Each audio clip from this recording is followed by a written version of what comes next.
Spot ലൈവിലേക്ക് സ്വാഗതം.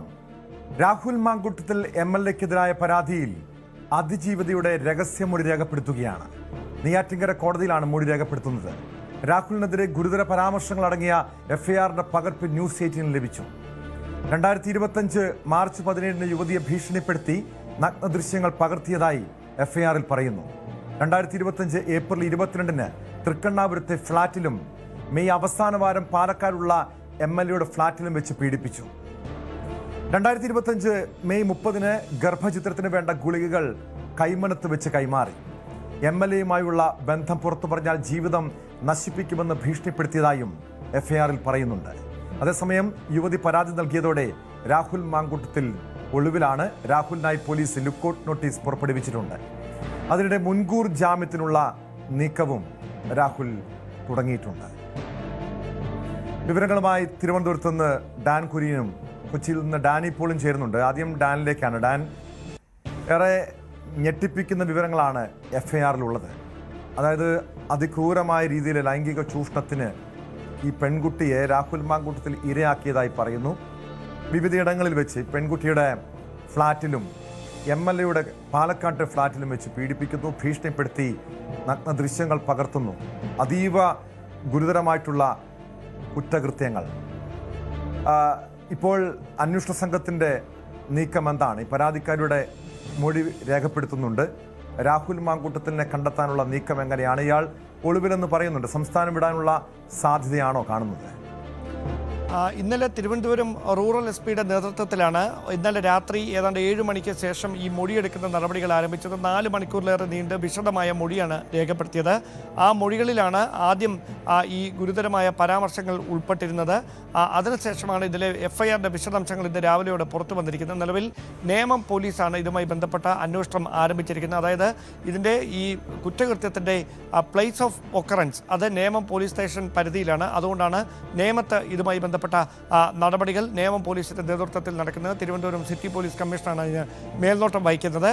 നമുക്ക് ലഭിക്കുന്ന വിവരങ്ങൾ അനുസരിച്ച് ഇപ്പോൾ നെയ്യാറ്റിൻകര കോടതിയിൽ ജുഡീഷ്യൽ മജിസ്ട്രേറ്റിന് മുമ്പാകെ യുവതി 164 സ്റ്റേറ്റ്മെന്റ് അഥവാ രഹസ്യമൊഴി നൽകിക്കൊണ്ടിരിക്കുകയാണ്. കഴിഞ്ഞ ദിവസം അന്വേഷണ ഉദ്യോഗസ്ഥർക്ക് മുമ്പിൽ ആവർത്തിച്ച മൊഴിയായി പറഞ്ഞ കാര്യങ്ങൾ രഹസ്യമൊഴിയായി കൂടി പറഞ്ഞാൽ അതിൻ്റെ നിയമസാധുത കൈവരും. പിന്നീട് വളരെ ഗൗരവതരമായ അവസ്ഥയിലേക്ക് ഈ കാര്യങ്ങൾ മാറുകയാണ്. അങ്ങനെയെങ്കിൽ ഈ കേസിൻ്റെ തുടർഗതി എന്താകുമെന്നതാണ് ഏറ്റവും പ്രധാനപ്പെട്ട കാര്യം. രാഹുലുമായി ബന്ധപ്പെട്ട് രാഹുൽ മുൻകൂർ ജാമ്യത്തിന് വേണ്ടിയിട്ടുള്ള നീക്കം ഹൈക്കോടതിയിലെ മുതിർന്ന അഭിഭാഷകരുമായി കൂടിയാലോചിച്ച് അതിനുള്ള നീക്കങ്ങൾ നടത്തുന്നുണ്ട്. പക്ഷേ രാഹുൽ മാങ്കൂട്ടത്തിൽ എവിടെയാണ് എന്ന കാര്യത്തിൽ ഇപ്പോഴും അദ്ദേഹത്തോടൊപ്പമുള്ളവർക്ക് പോലും ഒരു അടുപ്പമില്ല, കൃത്യമായ ഒരു അറിവില്ല. നമ്മൾ പലരെയും ഫോണിലും മറ്റും വിളിക്കാനൊക്കെ നോക്കുന്നുണ്ട്. പക്ഷേ രാഹുൽ എവിടെയാണെന്ന് അറിയില്ല എന്നൊരു മറുപടി മാത്രമാണ് അവരൊക്കെ നമുക്ക് നൽകുന്നത്. എന്തായാലും ഇതൊരു പീഡനമായിരുന്നില്ല, ഇതൊരു മ്യൂച്വൽ റിലേഷൻ ആയിരുന്നു. ആ റിലേഷനിടയിൽ സംഭവിച്ച ചില കാര്യങ്ങൾ പിന്നീട് ബന്ധമുലഞ്ഞപ്പോൾ തനിക്കെതിരെ രാഷ്ട്രീയമായി ആയുധമാക്കി ഉപയോഗിക്കുകയാണ് എന്ന ഒരു നിലപാടിലാണ് രാഹുലിനെ അനുകൂലിക്കുന്നവരുമെല്ലാം. യഥാർത്ഥത്തിൽ ഇതിലെ പീഡനം എന്ന കാര്യമല്ല, അതിലല്ല ഈ FIRലടക്കം കൃത്യമായ പരാമർശമുള്ളത്. അതിനപ്പുറത്തേക്ക് ഈ യുവതിയുടെ നഗ്ന ദൃശ്യങ്ങൾ പകർത്തി അവരെ ഈ ചിത്രങ്ങൾ കാണിച്ച് അവരെ ഭീഷണിപ്പെടുത്തി ഏതെങ്കിലും തരത്തിൽ MLAയുമായി ബന്ധമുണ്ടെന്നുള്ള കാര്യം പുറത്ത് പറഞ്ഞാൽ അവരുടെ ജീവിതം നശിപ്പിക്കുമെന്ന് ഭീഷണിപ്പെടുത്തി എന്ന തരത്തിലൊക്കെയുള്ള പരാമർശങ്ങളാണ് FIRലുള്ളത്. അതോടൊപ്പം പ്രധാനപ്പെട്ട മറ്റൊരു കാര്യം കൂടിയുള്ളത്, ഈ ഗർഭചിത്രം നടത്താനായി നിർബന്ധിച്ചു, ഭീഷണിപ്പെടുത്തി. അതിനുവേണ്ടിയുള്ള മരുന്ന് അശാസ്ത്രീയമായ രീതിയിൽ 16 ആഴ്ച പ്രായമുള്ള ഈ ഗർഭസ്ഥ ശിശുവിനെ ഇല്ലാതാക്കാനായി അശാസ്ത്രീയമായ രീതിയിൽ 2 മരുന്നുകൾ സുഹൃത്ത് മുഖേന കൊടുത്തയച്ചു എന്നതടക്കമുള്ള വിവരങ്ങൾ കൂടി ഉണ്ട്. അതോടുകൂടി നമുക്ക് ഇപ്പോൾ ലഭ്യമാകുന്നുണ്ട്. അതുകൊണ്ട് തന്നെയാണ് ഏറ്റവും പ്രാകൃതമായ രീതിയിൽ ഈ ഗർഭചിത്രം നടത്താനുള്ള നീക്കത്തിന് ഈ യുവ MLAയായ രാഹുൽ മാങ്കൂട്ടത്തിൽ കൂട്ടുനിന്നു എന്നൊരു വിലയിരുത്തൽ, അത്തരമൊരു നിഗമനത്തിലേക്ക് അന്വേഷണ ഉദ്യോഗസ്ഥരും എത്തുന്നത്. ആ ദിശയിലേക്ക് കൂടി അന്വേഷണം കടക്കും. ഇപ്പോൾ രാഹുലിൻ്റെ സുഹൃത്ത്, ഈ മരുന്ന് എത്തിച്ചു നൽകിയ സുഹൃത്തിനെ അടക്കം ഈ കേസിൽ പ്രതി ചേർക്കുന്ന സാഹചര്യമാണ് ഉണ്ടായിരിക്കുന്നത്. അങ്ങനെയെങ്കിൽ തുടരന്വേഷണത്തിലേക്ക് കടക്കുമ്പോൾ ഈ സുഹൃത്തിൻ്റെ മൊഴി വിശദമായി രേഖപ്പെടുത്തും, ചോദ്യം ചെയ്യും. അതിനുശേഷം ശേഷമായിരിക്കും തുടർ നീക്കങ്ങൾ. എന്തായാലും രാഹുലിനെതിരെ തിടുക്കത്തിൽ ഒരു നടപടി ഉണ്ടാകുമോ, അതാണ് ഏറ്റവും ആകാംക്ഷ ഉണർത്തുന്ന ഒരു കാര്യം. അത്തരത്തിൽ അതിന് കൃത്യമായ ഒരു ഉത്തരം ഉദ്യോഗസ്ഥർ നൽകുന്നില്ല. ആ കോടതി ഈ മുൻകൂർ ജാമ്യാപേക്ഷ പരിഗണിക്കുമ്പോൾ നൽകുന്ന മറുപടി നടത്തുന്ന പരാമർശങ്ങളുടെയും ഉത്തരവിൻ്റെ അടിസ്ഥാനത്തിൽ മാത്രമേ രാഹുലിനെതിരായ നീക്കങ്ങളിലേക്ക് കടക്കുകയുള്ളൂ എന്നാണ് നമുക്ക് മനസ്സിലാക്കാൻ കഴിയുന്നത്. എന്തായാലും ഒരു കാര്യം ഉറപ്പാണ്, രാഹുൽ മാങ്കൂട്ടത്തിനെതിരായി നമുക്കറിയാം ഈ ഒരു കേസിന്റെ പശ്ചാത്തലം. കാരണം ഏതാനും മാസങ്ങൾക്ക് മുൻപ് സോഷ്യൽ മീഡിയയിൽ ഇടത് സൈബർ സംഘങ്ങൾ ഒരു യുവ നേതാവ്, പ്രതിപക്ഷത്തെ ഒരു യുവ നേതാവിനെതിരെ ലൈംഗിക ആരോപണം ഉയരുന്നു എന്ന രീതിയിലുള്ള പ്രചരണം നടക്കുന്നു. അതിനുശേഷം രാഹുൽ മാങ്കൂട്ടത്തിലാണ് ആ യുവ നേതാവെന്ന് വ്യക്തമാകുന്നു. രാഹുലിനോട് ഇതേക്കുറിച്ച് പ്രതികരണം ചോദിച്ചപ്പോൾ ഹൂ കെയേഴ്സ് എന്ന മറുപടി. പക്ഷേ അതിനുശേഷമാണ് ഒരു യുവ നടിയുടെ പ്രതികരണം, വെളിപ്പെടുത്തൽ വരുന്നത്. അതോടുകൂടി ഇയാൾ പ്രതിരോധത്തിലായെങ്കിലും ഒരാൾ പോലും പരാതിയുമായി ആദ്യഘട്ടത്തിൽ മുന്നോട്ട് വന്നില്ല. പോലീസിന്റെ കേസന്വേഷണവുമായി മുന്നോട്ട് പോകാൻ കഴിയാത്തൊരു സാഹചര്യമുണ്ടായി. അതിനുശേഷം രാഹുൽ മാങ്കൂട്ടത്തിൽ പാലക്കാട് വീണ്ടും സജീവമാകുന്നു. പക്ഷെ കണക്കുകൂട്ടലെല്ലാം പൊളിയുന്ന സാഹചര്യം. എന്തായാലും ഈ യുവതിയുടെ, ഈ പരാതിക്കാരിയുടെ മൊഴി പ്രകാരം ഇയാൾ നിരവധി പെൺകുട്ടികളെ ലൈംഗികമായി ചൂഷണം ചെയ്തിട്ടുണ്ടെന്ന് പറയുന്നുണ്ട്. അതായത് ഒരാൾ പോലും പരാതിയുമായി മുന്നോട്ട് വരാത്തൊരു സാഹചര്യത്തിൽ വലിയ ആത്മവിശ്വാസത്തോടു കൂടി വീണ്ടും രാഷ്ട്രീയ രംഗത്ത് സജീവമായ രാഹുൽ മാങ്കൂട്ടത്തിൻ്റെ കണക്കുകൂട്ടലെല്ലാം പൊളിയുന്ന സാഹചര്യം. അങ്ങനെയെങ്കിൽ ഈ യുവതിയുടെ മൊഴിയുടെ അടിസ്ഥാനത്തിൽ കൂടുതൽ പെൺകുട്ടികളെ രാഹുൽ മാങ്കൂട്ടത്തിൽ ലൈംഗികമായി ചൂഷണം ചെയ്ത കൂടുതൽ പെൺകുട്ടികളെക്കുറിച്ച് വിവരങ്ങൾ പുറത്തു വരുമോ?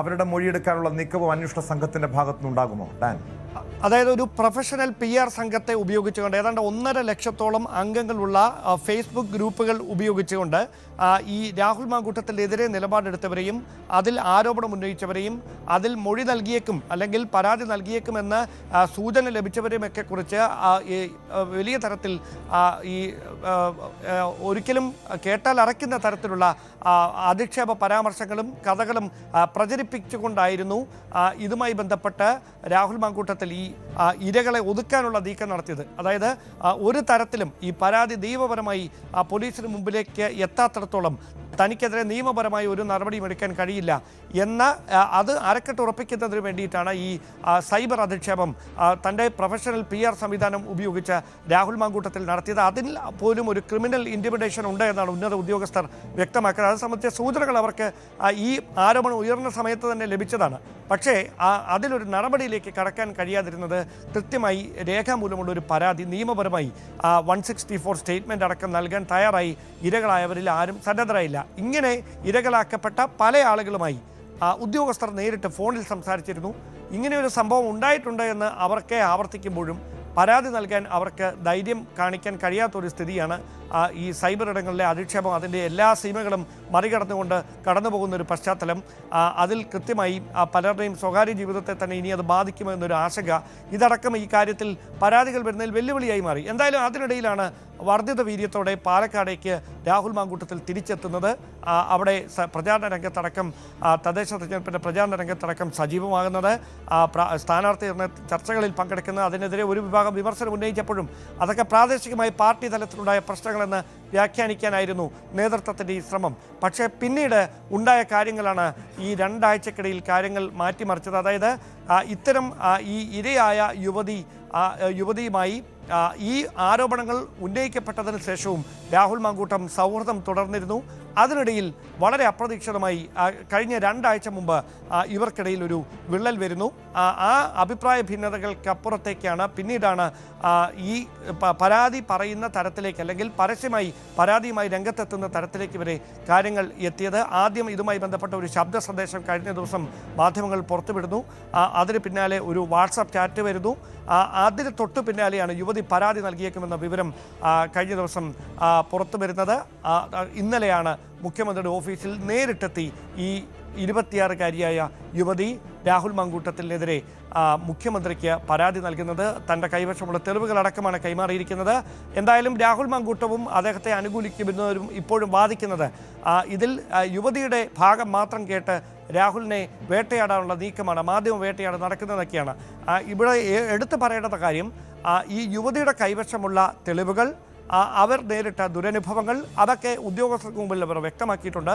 രാഹുൽ മാങ്കൂട്ടത്തിന് ഈ കാര്യവുമായി ബന്ധപ്പെട്ട് എന്ത് വിശദീകരണമാണോ നൽകാനുള്ളത് അത് നൽകാനായി പലതവണ ആവർത്തിച്ച് ഈ സംഭവങ്ങൾ ഉണ്ടായതിനു ശേഷം മാധ്യമങ്ങൾ അദ്ദേഹത്തിൻ്റെ പ്രതികരണം തേടിയപ്പോഴൊക്കെ അതൊക്കെ താൻ വാർത്താ സമ്മേളനം വിളിച്ച് പറയും എന്ന് മാത്രം പറഞ്ഞ് രാഹുൽ ആ വിഷയങ്ങളിൽ നിന്ന് വഴി മാറ്റി പിടിക്കുകയായിരുന്നു. കൂടുതൽ ചോദിച്ചാൽ അത് കുത്തിത്തിരിപ്പ് മാധ്യമ പ്രവർത്തനം എന്നൊക്കെയുള്ള വിശേഷങ്ങളാണ് പിന്നീട് അങ്ങോട്ടുണ്ടായത്. അതായത് ഒരേപോലെ പാർട്ടി നേതൃത്വത്തെയും മാധ്യമങ്ങളെയും ചോദ്യങ്ങൾ ഉന്നയിക്കുന്നവരെയുമൊക്കെ അധിക്ഷേപിക്കുകയും വെല്ലുവിളിക്കുകയും ചെയ്യുന്ന ഒരു നീക്കത്തിലേക്ക് രാഹുൽ മാങ്കൂട്ടത്തിൽ കടന്നതാണ് യഥാർത്ഥത്തിൽ ഈ ഇരയെ പ്രകോപിപ്പിച്ചത്. ഇതാണ് വസ്തുത.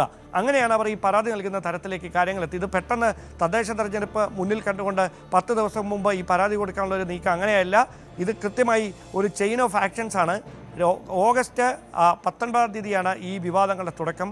സൈബർ ഇടങ്ങളിൽ ഇത്തരം ചില വിവരങ്ങൾ സമൂഹ മാധ്യമങ്ങളിലൂടെ പ്രചരിക്കുന്നു. അതിന് പിന്നാലെ ഒരു യുവനടി പരോക്ഷമായി ഒരു യുവ രാഷ്ട്രീയ നേതാവിൻ്റെ ഭാഗത്തുനിന്ന് MLA എന്ന് പോലുമല്ല പറയുന്നത്, രാഷ്ട്രീയ നേതാവിൻ്റെ ഭാഗത്തുനിന്ന് തനിക്കൊരു ദുരനുഭവം ഉണ്ടായിട്ടുണ്ടെന്ന് പറയുന്നു. അവർ പിന്നീട് അതിൽ പ്രതികരണം നടത്തുന്നു. പക്ഷേ ഒരു പേരുകളിലേക്കും പോകുന്നില്ല. തൊട്ടു പിന്നാലെ കോൺഗ്രസ് നേതൃത്വം ഈ വിഷയത്തിലൊരു നടപടിയെടുക്കുക. അതാണ് എടുത്തു പറയേണ്ട കാര്യം. ആ നടപടിയെടുക്കാൻ പാർട്ടിയെ പ്രേരിപ്പിച്ചത് ഇതൊരു ഗൗരവതരമായ തരത്തിലേക്ക് മാറുമെന്ന കാര്യം പ്രതിപക്ഷ നേതാവ് VD സതീശനും രമേശ് ചെന്നിത്തലയും ഉൾപ്പെടെയുള്ള നേതാക്കൾക്ക് മുന്നിൽ ബോധ്യപ്പെടുത്തുന്ന തരത്തിലേക്ക് ഈ പരാതി എത്തി. അവിടെ നിന്നാണ് ഈ കേസിൽ നിർണായകമായ ഈ ആരോപണങ്ങളിൽ വിവാദങ്ങളൊരു വഴിത്തിരിവുണ്ടാകുന്നത്. അതിൻ്റെ ഒടുവിൽ ഇപ്പോൾ എത്തി നിൽക്കുന്നത് ഈ യുവതി മജിസ്ട്രേറ്റിന് മുമ്പിൽ രഹസ്യമൊഴി നൽകുന്ന തരത്തിലേക്കുമാണ്. തീർച്ചയായും അതാണ് ഡാൻ സൂചിപ്പിച്ചതുപോലെ ഇത് രാഹുൽ മാങ്കൂട്ടം ചെയ്തൊരു തെറ്റിൻ്റെ പേരിൽ കോൺഗ്രസ് ഒന്നടങ്കം പഴി കേൾക്കേണ്ടൊരു സാഹചര്യം. രാജ്മോഹൻ ഉണ്ണിത്താൻ MP പറഞ്ഞതുപോലെ രാഹുൽ സ്വയം കുഴിച്ച കുഴിയിൽ വീണു എന്ന രീതിയിൽ. കാരണം സ്വാഭാവികമാണ് ഡാൻ നേരത്തെ സൂചിപ്പിച്ചതുപോലെ മാധ്യമങ്ങൾക്ക് മുന്നിൽ പൊതുസമൂഹത്തിന് മുന്നിൽ അങ്ങേയറ്റം ധാർഷ്ട്യത്തോടു കൂടിയുള്ള ഒരു പെരുമാറ്റം സ്വാഭാവികമായും അതൊക്കെ ജനങ്ങൾ മനസ്സിലാക്കിയിരുന്നു. ഏറ്റവും ഒടുവിൽ സത്യം ജയിക്കുമെന്ന് പറഞ്ഞ് നിയമപരമായി നേരിടുമെന്ന് പറഞ്ഞ് രാഹുൽ മാങ്കൂട്ടത്തിൽ ഫേസ്ബുക്കിൽ ഒരു കുറിപ്പിട്ട് പിന്നെ മുങ്ങിയതാണ് ഇതുവരെ കണ്ടെത്തിയിട്ട് രാഹുലിന് വേണ്ടി പോലീസ് ലുക്കൌട്ട് നോട്ടീസ് ഇറക്കിയിട്ടുണ്ട്. അതിനിടെ മുൻകൂർ ജാമ്യത്തിനുള്ള നീക്കവും രാഹുൽ നടത്തുന്നു എന്നാണ് വിവരം. ഡാനി ഇപ്പോൾ ചേരുന്നു കൊച്ചിയിൽ നിന്ന്. ഡാനി, രാഹുൽ മാങ്കൂട്ടത്തിന് വേണ്ടി കോടതിയിൽ ഹാജരാകുന്ന അഭിഭാഷകൻ അഡ്വക്കേറ്റ് ജോർജ് പൂന്തോട്ടം അദ്ദേഹം പറഞ്ഞ കാര്യം ഇതുവരെയും പോലീസിന് പോലും ഇത് വ്യക്തതയില്ല. കാരണം എവിടെ ഈ കേസ് കൈകാര്യം ചെയ്യണമെന്ന കാര്യത്തിൽ വ്യക്തതയില്ല. അതിനുശേഷം മുൻകൂർ ജാമ്യാപേക്ഷ സമർപ്പിക്കുമെന്നാണ്.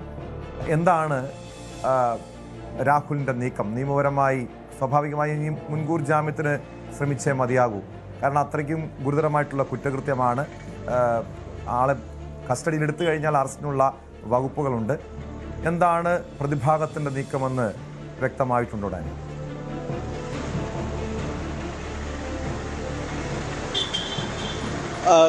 ടോം, ഇതിൽ മുൻകൂർ ജാമ്യത്തിനുള്ള ശ്രമങ്ങൾ തുടങ്ങിയിട്ടുണ്ട്.